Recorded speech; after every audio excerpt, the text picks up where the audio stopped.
to our session of Zero Trust Starts with Zero Touch. I'm Kat Garbus. I am a channel program manager here at Jamf. And today with me is my colleague and friend, Sean Rabbit. Sean, say hi and introduce yourself. Howdy, everyone. Welcome to JNUC from the middle of nowhere in Nevada. Sean is We our got a lot senior of stuff to consulting go, engineer. Oh, Go ahead. Sean is Sorry. our senior consulting engineer for identity and access management. Today's topics, we're going to cover quite a bit here when it comes to really how we can help you fully understand not only zero trust, but really the roots of it. So, Sean, can you give us a little background of what kind of brought this idea for a topic and kind of where this all began? Well, earlier this year, I had a conversation with a potential Jamf customer who didn't sound too hot on the idea of using Apple devices at all in their organization. Probably a typical Windows administrator that you may know in your workplace. To paraphrase, he said, I don't trust computers, I don't trust networks, and I don't trust software, and I sure as heck don't trust users. And that got me to thinking, what if there was some way that we could set up a Mac right out of the box and be able to trust the device, trust the user, trust the software we installed, trust the network? What would that look like? And then in the world of security this year, it's really exploded with the idea of zero trust network access. And there's so many ways to describe that. The term's basically lost its meaning.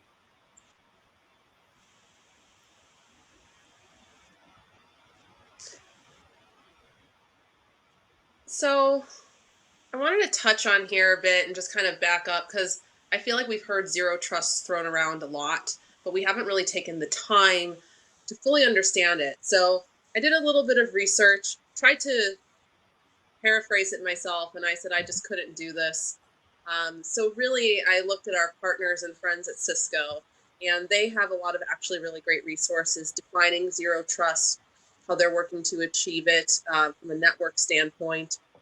But really, they define it as zero trust networking is based on a security model that establishes trust through continuous authentication and monitoring of each network access attempt. Traditional models assume everything in a corporate network can be trusted. So going back to your friend, Sean, that you were paraphrasing, basically we trust nothing.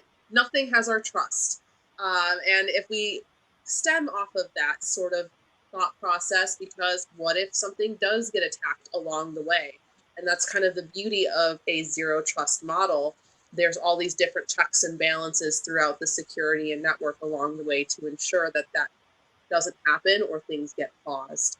So when we think of it, some of the benefits of the zero trust network access model, and these are some of the examples that you might have already had experience if you've been exploring or doing your research or have put it into practice. For those of you who haven't yet, what you may find that attackers, they tend to originate far from the intended targets, such as a corporate network. So what you might find or have even experienced, people have tried maybe piggybacking off of approved users' access before, and then they're moving laterally within the network to gain access to target assets. So the ability to manage dispersed infrastructure, network infrastructure, it's become more complex and dispersed with data, applications, and assets spread across many cloud hybrid environments. So as we have in this day and age, users are working from anywhere. Sometimes they're at home, sometimes they're on grandma's Wi-Fi, sometimes they're in the office, and it's just really complicated to really define where the perimeter is. It used to be the thought we're inside the four walls. This is where work is done. This is where it's secure. But as we've all experienced, and especially these last 2 years, it's changed. The perimeter is broken. So that instantly makes that approach severely outdated. But then, of course, admins like yourselves and your network teams, you now have this incredible challenge and incredible task of ensuring that your organization is secure. So we need a simpler approach to security. So in the past, we've often said, let's just layer a bunch of stuff on top of each other, and that's going to block the attackers. And over time, that can perhaps create security gaps, bog down the machine, and impact the end user experience. So the goal is with zero trust networks, it's to make sure that it's a seamless experience and it's integrated throughout the entire network and through the experience. So when we think of, I'm a cook. I love to cook, so I like to think of everything as a recipe. So when I was talking about this with Sean, and we were thinking the building blocks of zero trust network access, if we were to simply say these are the ingredients for ZTNA in making a zero trust network access cake, you really need to start with your inventory of your assets, seeing what is part of your full stack, then implementing multi-factor authentication if you have not already. Define who accesses what, who should have access to what things and who should not, creating and automating policies, and then of course as you move forward to test, monitor, and adjust. So I understand this is a very high level, but if you're like, oh, I have MFA, now we just need to start defining some things, you've got part of the ingredients in building your ZTNA cake, as I like to think of it. So Sean, I'm going to pass it back over to you to just kind of expand a bit as we start going into the details of this. Well, it reminds me of my favorite Abraham Lincoln quote of all time: of just because you're paranoid doesn't mean that they're not out to get you. So that's the nutshell of zero trust. So thank you, Mr. Lincoln, for that piece of quality entertainment. So now that we know what zero trust is, how are we going to get there? And I like to think of this as four empty glasses of the beverage of your choice. And being an IT professional, we look at those glasses as half empty, or in this case, really empty. On their own, they are not going to quench the thirst of needing to be able to protect our network. But if we put all that trust together into one big glass, we don't actually have a bunch of mostly empty glasses. We have a reasonably decent combination of trusting a user device, the user, the software, the network, and that's a drink that I can enjoy. I've lovingly called it Jamf Cola. I see the font disappeared with my font, but as we know, of course, Jamf Cola was invented in 1885 by Abraham Lincoln, according to my coworker Paul. So enough of this silliness, and on with the info. Kat, take it away.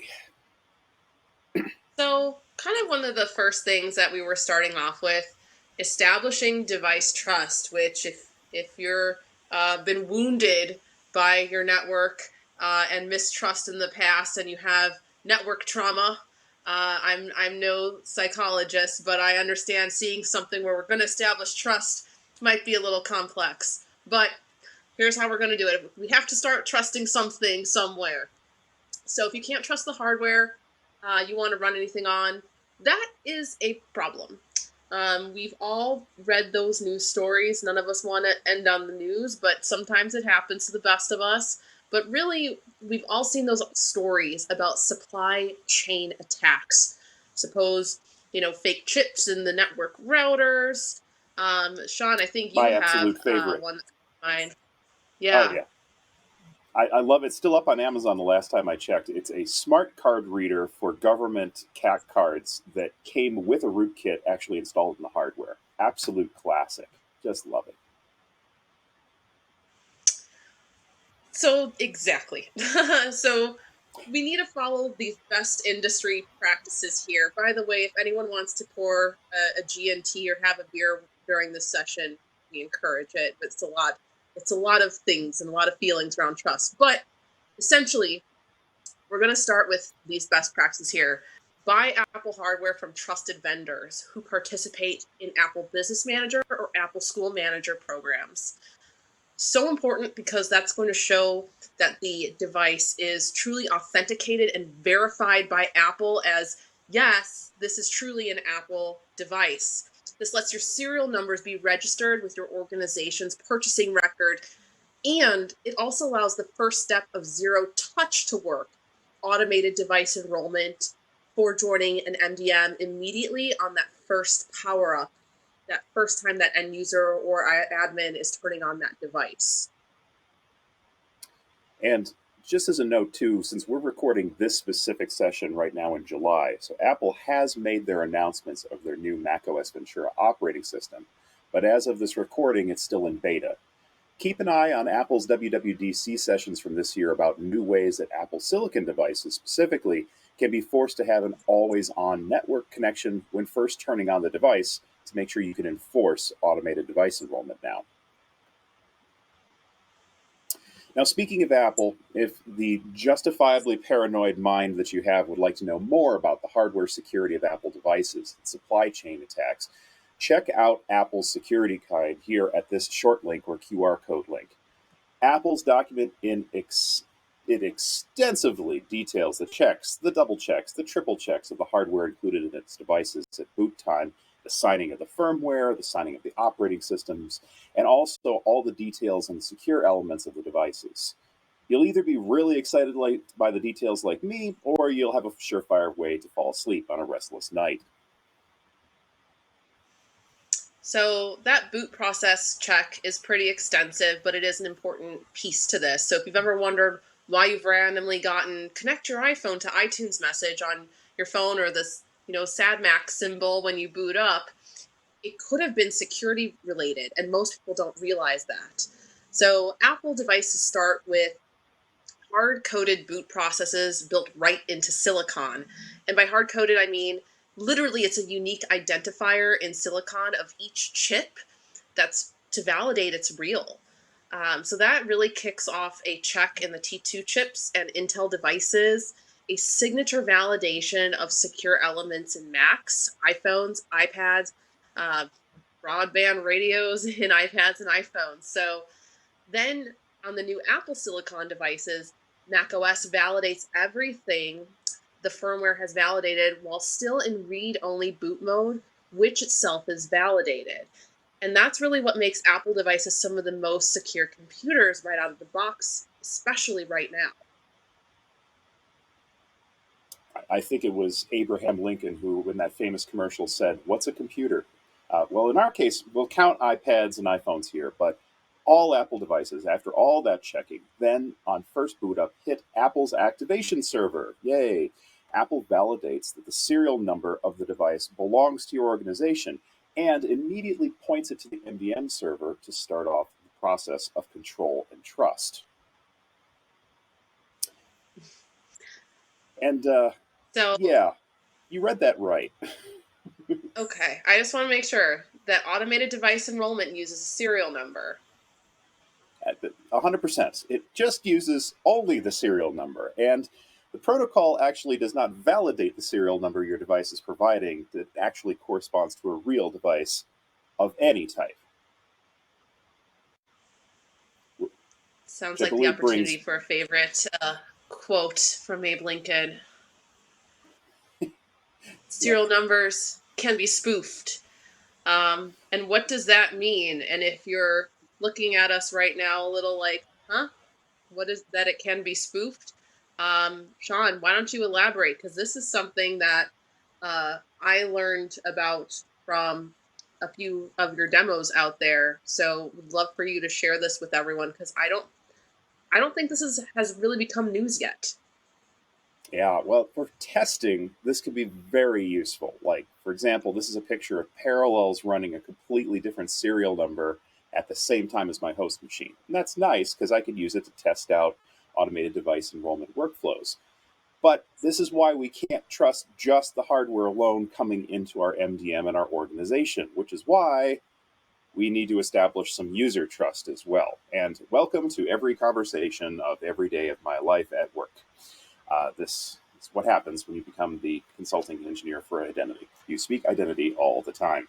Now, since theoretically anyone who has a serial number of your organization's fleet of computers can get you into your MDM server, you need to gate access. And the best method of doing that is single sign-on. And with the changes at WWDC this year, Apple's allowing both SAML and OAuth authentication to the servers, which is new. One note here, do not include any credentials at all in any of the packages or policies that you use to onboard new folks if you do not have any sort of gateway. And even if you do have a gateway, a very large company's red team found hidden AD credentials in an onboarding package as part of an audit, and so that elevated their access into the domain controller. Blue team wasn't very happy, so don't do that because serial numbers can't be spoofed. So beyond the initial onboarding of the device, you'll also want gate access to your devices throughout their use and lifetime. First, always enforce passcodes on iOS and iPadOS devices and turn on File Vault full disk encryption. If you're a Windows person, that's like BitLocker, but in Apple world, it's handled before the computer fully boots up. File Vault and passcode enforcement means your organization's data is encrypted at rest, and a user needs a password to just start up the device. Second, on Macs, Jamf Connect can add an additional layer of security. We can enforce the requirement for multi-factor authentication at login, as well as have a log of who logged into what, when, where, both on the device itself as well as in the logs of the provider. If a security event occurs, Jamf Protect's unified logging and your identity provider's logs can be dumped into the SIM of your choice for your security team to analyze. And make sure to check out some of Alan Goldbig's sessions on Jamf Protect here at JNUC to learn more about SIM integrations. So you really never stop learning about stuff here at JNUC. We've established that we can trust the device, we can trust the users on the device, and that's a pretty good glass half full. So moving on, where to next? Well, I mentioned Jamf Protect briefly, but it's part of the way to establish software trust on your devices. So all your OPSEC teams should be demanding that you're installing antivirus and malware detection programs on your endpoints. But on Apple macOS devices, the security framework built into macOS Catalina and above actually lets us detect behaviors of programs instead of just mashing a boring hash of a binary like on a Windows box. When we install Jamf Protect as part of the initial zero-touch onboarding, we know that from the beginning that if any app is mimicking behaviors that map to the MITRE ATT&CK framework of a known at-device attack, we have a notification of it. Even if somehow a package gets poisoned while being installed on a machine, Jamf Protect can alert and stop that bad software. So depending on how you've set up zero-touch onboarding, if that includes Jamf Connect or not, you can trigger packages to be installed before a user interacts with a machine. So in a best case scenario, your user logs into the machine for the very first time with Jamf Connect. Jamf Connect then notifies Jamf Pro that a user is coming on board with a custom event trigger and a set of policies to install essential software. Jamf Connect's notify mechanism will hold the user in Setup Assistant until essentials like Jamf Protect are installed. And that's really key, in my opinion, in ensuring everything is set up properly along the way. Now, if you're not using Jamf Connect, you can also use the enrollment complete policy trigger or automated installation of Jamf Protect in the Jamf Pro settings under Jamf Apps to install Protect as soon as possible. So in a nutshell, the faster you can get the endpoint protection onto the machine before the user interacts with the device, that's the key ingredient in this recipe we're giving you, that's the better. That's the secret ingredient. Now, besides the endpoint protection, it's important to know what's going onto your fleet of devices. Jamf Pro can restriction of apps to just that available in your private catalog of software, like in Jamf Self-Service, and you can keep those apps up to date automatically with the new Jamf Mac App Catalog. Jamf's App Catalog watches for updates from vendors 6 times a day, and then tests the updates before your Jamf Pro server will automatically patch the cracks. I'd also highly recommend joining Mark Buffington at his session Manage macOS Updates with Jamf to get best practices to keep the operating system up to date. That's your way to trust the software when it is fully patched. So, a lot of the time when installing patches in the past, we've relied on the user and they need to have admin rights. Naturally, you should be restricting administrator and install rights to trusted individuals. But if you do need to block software even more, you can use Jamf Protect to block a bundle ID or an entire developer signing certificate from running on your fleet. If your organization wants to protect and restrict users from using Facebook, you would block their developer signing certificate from running any software.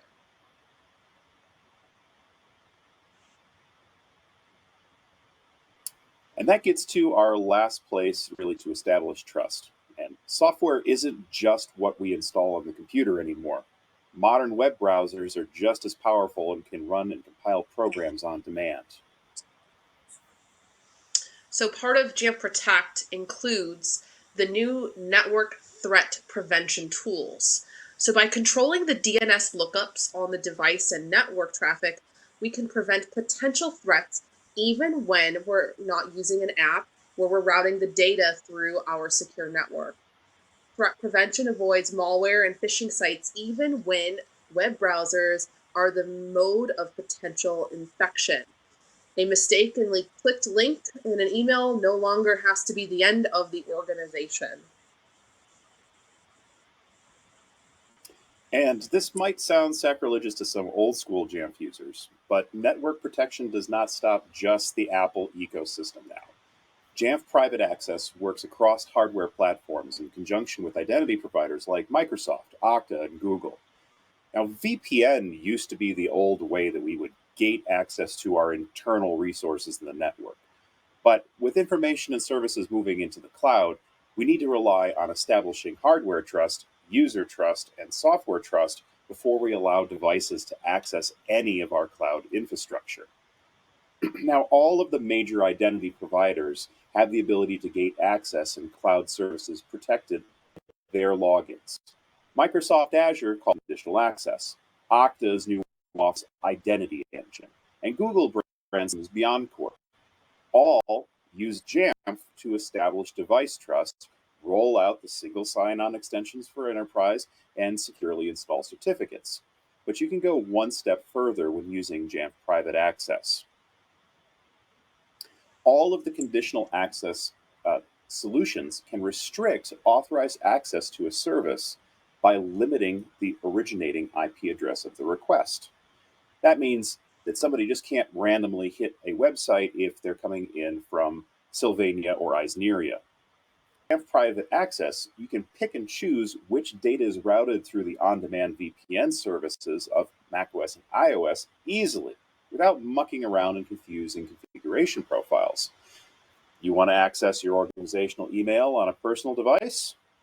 Blocked. But if you're on a managed device, you're routed directly through the Jamf Trust endpoints. Welcome home. So we've established device trust with a combination of Apple's security guide and automated device enrollment into our Jamf Pro server. We've established user trust by gating access not only to our Jamf Pro server, but our devices and our cloud infrastructure with a modern authentication via an identity provider with Jamf Connect. Then we establish software trust by watching for patterns of activity, not useless signatures, and then with Jamf Protect and keeping our software up to date with Jamf Pro. Last, we've securely routed our network traffic on all of our devices through Jamf Private Access and Trust via our identity partners. And honest Abe, that was a lot of information in a very short period of time because, as we know, always trust Abraham Lincoln as your network for all of your device security for your organization there. And we really do hope that while we're out of time here, to get into more detail and learn some more at other sessions here at JNUC, including Kat and myself supporting Richard of the Real Reel, showing how he actually implemented Zero Touch. We hope this was helpful, and we hope that this can help you with building trust within your organization and creating a zero trust network access. We hope you learned something new. We want to thank you so much for joining us today. We look forward to talking to you more here and after JNUC 2022. Thank you so much.